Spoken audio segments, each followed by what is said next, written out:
Hello everyone and welcome to the main channel. Now today we're doing my top 10 favourite Doctor Who companions. I have the answers on my iPad. We'll start from 10 and go up to 1. No. Yeah. 1's my favourite, 10's the least, but still really good to be in the top 10. So number 10 we have Harry Sullivan. Now Harry Sullivan was one of Tom Baker's companions. He was a very good companion. That's all I can say. And number 9 we have Bill. Now Bill is Peter Capaldi's second companion. Only got one series. Wish we saw more of Bill, so hopefully one day Big Finish can add Bill into their stories. Number 8 is the original key element that fit Doctor together, which was Susan Foreman. Now Susan Foreman was William Hartnell's granddaughter. She is back in the Big Finish audio dramas for Susan's War. We need Susan back in Doctor Who because the actor is still alive, so get it while the iron's hot. Get her in, because he said one day I'll be back, one day. And Jodie Whittaker needs to pick her up again. And number 7 is Barbara Wright. Now Barbara Wright was one of the first companions who, apart from Susan Foreman, was a companion, but sort of family companion. But this was the first outside of the TARDIS companion. Now Barbara was a teacher at Coal Hill School where Susan went whilst the TARDIS was in the little, I was going to say like graveyard, but it's not a graveyard, I don't remember what it is. But yeah, so Coal Hill was a big thing. And then at number 7, following on from Barbara Wright, we have Ian Chesterton. Now Ian Chesterton is the other teacher, and they both thought, where does she live? I'm a bit confused, how does she know all this? And that's why they follow her. And now, with the first ever episode, the first series was all about history. So it was an educational series, the first lot. So Ian and Barbara, they do develop perfectly when the Doctor Who shifts from educational to sci-fi.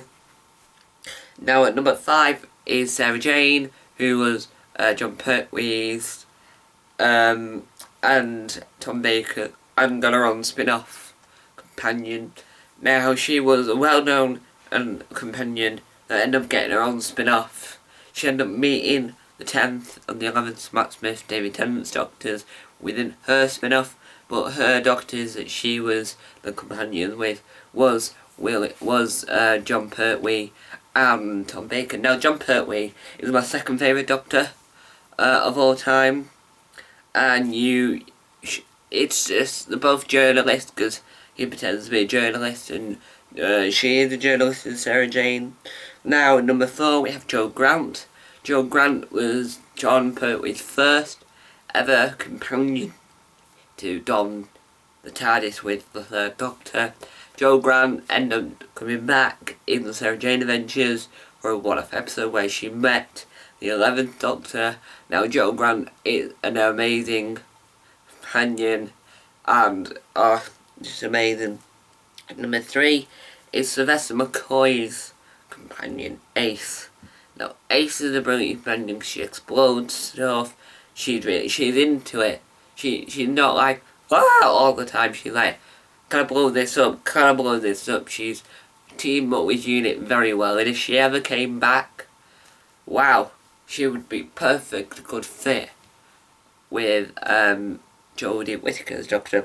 Number 2 we have Rose Tyler, which was the first companion ever to don the TARDIS within the revival series back in 2005. So when New Who begins is where Rose Tyler begins. Rose Tyler was the first companion in the Russell T Davies era and the first companion in a very long time since TV movie. At number 1, my all-time favourite companion is Amy Pond. Now, she's my favourite Doctor companion because she was with the other Doctor, and I can't remember when I first ever watched Doctor Who. That's a question pointless to ask me. I can't remember when I began to love a lot of things, but she was there for most of my Doctor Who childhood. She was there in the boom of Doctor Who, back when I was in like year 2 or some, year 1 or year 2. She was there for the boom of Doctor Who, when Doctor Who exploded with Matt Smith and then just went back downhill. She was the greatest companion. I prefer her to Rory, but Amy's character was amazing, and the way they ended her character was amazing too. So, thank you guys for watching. Hope this has been very informative. Time on time. Bye. I used a very big word there. Informative. Informative.